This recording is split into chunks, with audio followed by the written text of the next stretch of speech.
أعوذ بالله من الشيطان الرجيم بسم الله الرحمن الرحیم. تنبیہات میں طریقۃ الخلف، مصنف نے یہاں تنبیہات کے عنوان سے تقریباً 3 یا 4 قسم کی آپ کو دلائل بیان کیا ہے. یہ دلائل کیوں بیان کیا ہے؟ کہتا ہے یہ جو ہم نے آپ کو شکل ثانی کی ضروب، شکل ثالث کی ضروب بیان کی ہے، ان ضروب کو پروف کرنے کے لیے، ان کے نتیجے کو پروف کرنے کے لیے آپ کو الگ سے دلیل کی احتیاج ہے. اور جو وہ الگ سے دلیل کی احتیاج ہے، بعض صورتوں میں تو آپ شکل اول کی طرف پلٹا سکتے ہو، اور بعض صورتیں ہیں جہاں شکل اول کی طرف نہیں پلٹا سکتے ہو. جب نہیں پلٹا سکتے ہو تو ایسی صورت میں یا ان موارد میں آپ کو شکل اول کے علاوہ کوئی اور دلیل قائم کرنا پڑے گی. مصنف کہتا ہے جو اور دلیل آپ قائم کر سکتے ہو وہ 2-3 قسم کی ہیں. تو میں آپ کو ان کا جو ہے تعارف دے دیتا ہوں، تو آپ حسب احتیاج یہ والی اپلائی کر سکتے ہو، یہ والی اپلائی کر سکتے ہو، یہ والی اپلائی کر سکتے ہو. تو آپ کو جو ہے وہ 7 نمبر کا جو ہے آپ وہ باٹا کی کمپنی کا بھی لے سکتے ہو، سروس کی کمپنی کا بھی لے سکتے ہو، پرائیویٹ بھی لے سکتے ہو. ٹھیک ہے، ہمارے پاس قبلہ نتیجے کو پروف کرنے کے لیے مختلف دلیلیں ہیں. اگر شکل اول کی طرف آپ پلٹا نہیں سکتے ہو تو اس کے علاوہ ہمارے پاس دلیلیں ہیں، ان میں سے کوئی بھی آپ اپلائی کر سکتے ہیں اپنے اس نتیجے کی صداقت کو پروف کرنے کے لیے. ان میں سے ایک جو ہے وہ ہے دلیل الخلف، دوسری ہے دلیل الافتراس، اور تیسری ہے دلیل الرد. رد آخر میں آ رہی ہے، ورکے 1-2 بار پلٹو گے آخر میں دیکھو 2 بار کے پلٹ دیں. دلیل الرد 3 دلیلیں ہم نے آپ کو دے دی ہیں. یہ 3 دلیلیں آپ کب استعمال کریں گے؟ جب ہمارا پہلے شکل اول جو ہے نہیں بن رہی، شرائط پوری نہیں آ رہی، یہ حد اوسط طبی جگہ پہ واپس نہیں آ رہی، تو ایسی صورت میں آپ پھر ان کی طرف رجوع کریں گے. تو تعارف دیا ہے 3 دلیلوں کا، ان میں سے پہلی جو ہے وہ دلیل خلف ہے. اور دلیل خلف پہلے چونکہ بیان ہو چکی ہے، اس کا آپ جو ہے وہ پریکٹیکل کر چکے ہو، تو میں صرف آپ کو ترجمہ دے دیتا ہوں. ٹھیک ہے، انشاءاللہ پھر مزید بحث کل سے شروع کریں گے.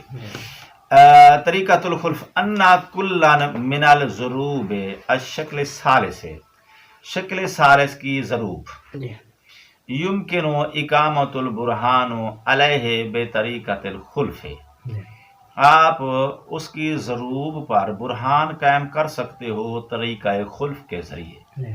کا ضروب الثانی، جیسا کہ ضروب ثانی جو ہے ان کے نتیجے کو آپ دلیل خلف کے ذریعے پروف کر سکتے ہو.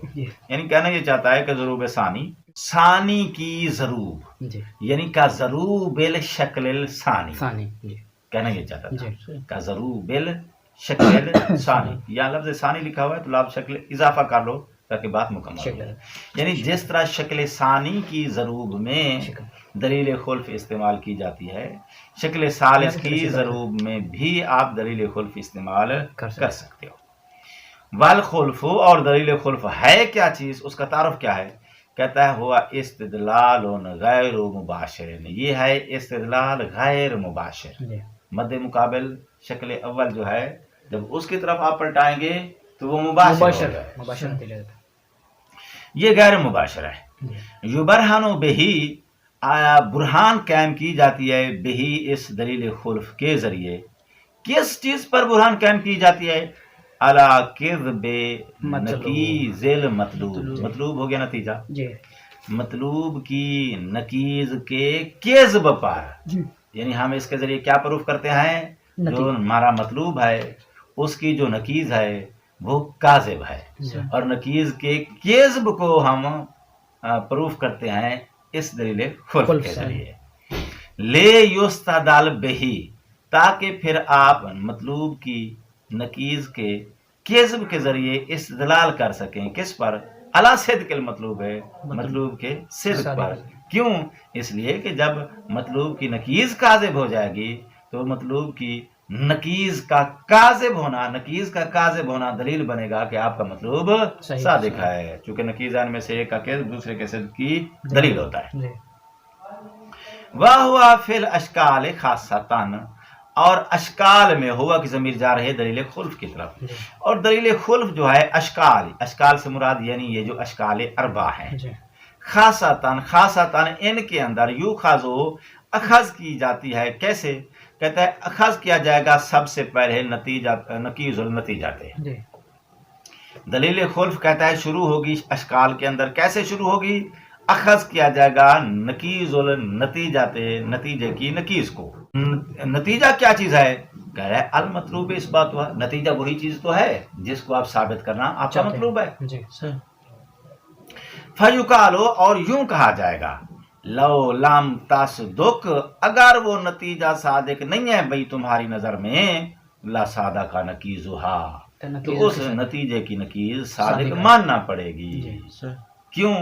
اس لیے کہ عین اور نقیض دونوں کا انکار آپ نہیں کر سکتے. اس کا انکار کیا ہے تو نقیض کو صادق ماننا پڑے گا.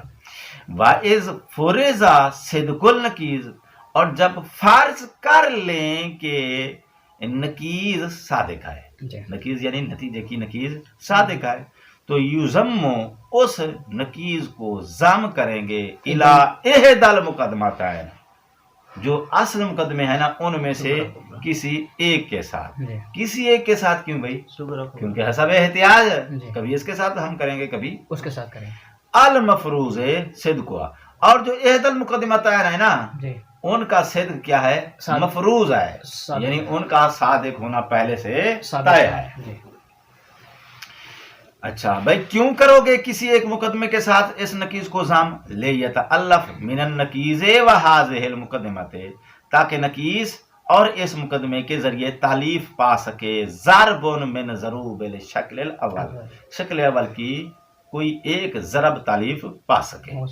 فینتجو، اور شکل اول نتیجہ دے گی ما ایسا، یناقض المقدمہ الاخری، جو نقیض بن جائے گا اس مقدمے کی اخرى جو پیچھے باقی رہ گیا ہے.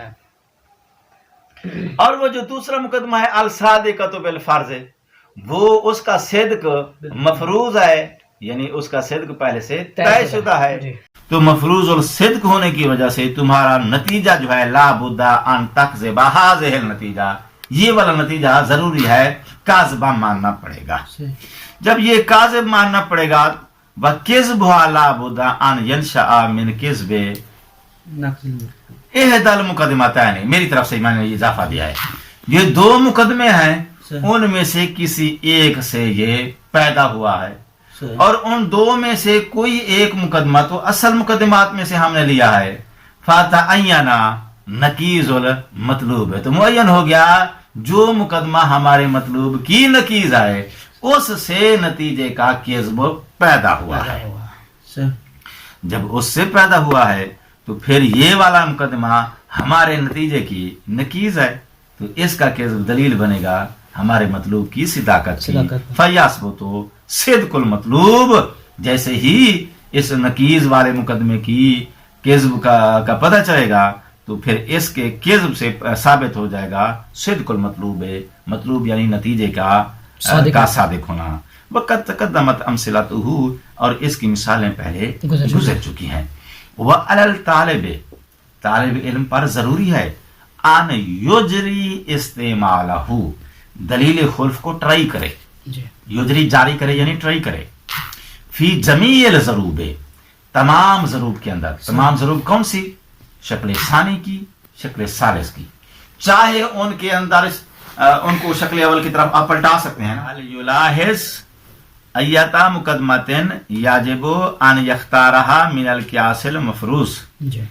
قیاس المفروض سے مراد ہے اصل قیاس جس کے مقدمات کی صداقت طے ہے. مفروض ہے یعنی طے ہے. اس قیاس کے کس مقدمے کو تم نے ملحوظ رکھنا ہے، یعنی وہاں سے اٹھا کے لانا ہے. اس نقیض کے ساتھ ملانے کے لیے نتیجہ اس کی نقیض، نقیض کے ساتھ آپ کو قیاس شکل اول بنانے کے لیے ان اصل قیاس کے مقدمات میں سے کوئی ایک اٹھا کے لانا ہے. کون سا اٹھا کے لانا ہے؟ اس چیز کو آپ اپنی سمجھداری کے ساتھ طے کریں گے. کیسے؟ کیونکہ آپ کو چاہیے شکل اول اور کیا چاہیے؟ شرائط اور کیا چاہیے حد اوسط اپنی جگہ جگہ پہ.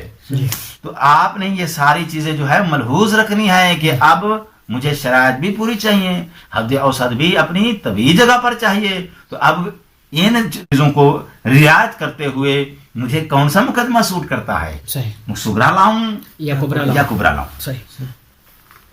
لے یلتئم من النکیز و من المقدمات, تاکہ نکیز یعنی نتیجے کی و من المقدمہ یعنی جو اصل قیاس کا آپ نے مقدمہ وہاں سے اٹھایا ہے, ان دونوں کو جوڑ کر یلتئم یعنی تعلیف, یلتئم یعنی مرکب, یلتئم یعنی یترکب, ترکیب پا سکے, التیام یعنی ترکیب پا سکے یا جوڑا جا سکے. الضرب المنتج, شکل اول کی کوئی ایسی ضرب, المنتج جو نتیجہ دے سکے, نتیجہ آپ کا مطلوب نتیجہ دے سکے. اس کے اندر جو ہے میری طرف سے ایڈ کر رہے ہیں وہ فکرہ, کون سا, آپ دلیل خلف کے اندر عکس مستوی کا ٹوچن بھی لگا سکتے ہو, برگی کو بھی آپ چینج کر سکتے ہو. برگی کا دینا عربی میں وہ جو نیٹ قابلہ ہوتا ہے نا عربی میں اسے کیا بولتے ہیں, برگی کا آپ جو ہے وہ رخ چینج کر سکتے ہو. آپ اصل قضیہ شکل اول کی فارمیلٹی پوری کر رہا ہے تو آپ اصل قضیہ استعمال کر لو. اگر اصل قضیہ فارمیلٹی پوری نہیں کر رہا ہے, فارمیلٹی سے مراد شرائط ہیں, فارمیلٹی سے مراد حد اوسط کی طبیعی جگہ ہے. اگر اصل قضیہ نہیں دے رہا ہے, فارمیلٹی پوری نہیں کر رہا ہے, تو آپ اصل قضیے کی عکس مستوی نکال لو اور عکس مستوی کو جو ہے وہ استعمال کر لو. تو اب آپ کے پاس جو ہیں وہ تین چیزیں جو ہیں جن پر متنبع رہنا ہے. اصل قضیے کے صغرے کو آپ نے اٹھانا ہے, کبرے کو اٹھانا ہے, آپ کے پاس اختیار ہے, جس کو اٹھاؤ اختیار ہے. لیکن اٹھانے کے لیے آپ کو جو ہے وہ مد نظر رکھنے ہیں شرائط اور حد اوسط کی طبیعی جگہ. ایک بات, وہاں سے کس کو اٹھانا ہے آپ کو اختیار ہے, جو سوٹیبل ہے. اچھا, اٹھانے کے بعد آپ نے اس کو صغرا کی جگہ پہ رکھنا ہے, یہ دوسرا پوائنٹ ہو گیا. کبرا کی جگہ پر رکھنا ہے, یہ بھی آپ کی ثواب دیتا ہے. یہ بھی ہم شرائط دیتے ہیں شکل اول کی. فیصلہ صغرا کی جگہ پر رکھنا ہے یا کبرا کی جگہ پر رکھنا ہے, جس جگہ پر رکھنا ہے اس بات کا تعین بھی آپ کریں گے شکل اول سے, شرائط اور حد اوسط کی طویل جگہ کو رکھتے ہوئے. دو باتیں ہو گئی.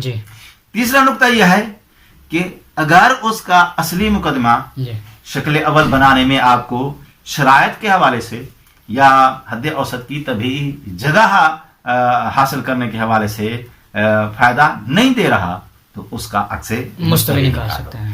اور عکس مستوی جو ہے آپ نتیجے میں بھی نکال سکتے ہو اگر نتیجہ ڈائریکٹلی باقی بات جانے والے کی نکیز نہیں بن رہا تو اس کی عکس مستوی نکالو, پھر وہ نکیز بیٹھ جائے گی. تو یہ عکس مستوی جو ہے نا, یہ آپ کے پاس ایک کیا ہے, ایک نیٹ کیش ہے جو آپ کبھی بھی یہ استعمال کر سکتے ہو. مقدماتین میں بھی یہ آپ کے پاس ویٹو کی پاور ہے.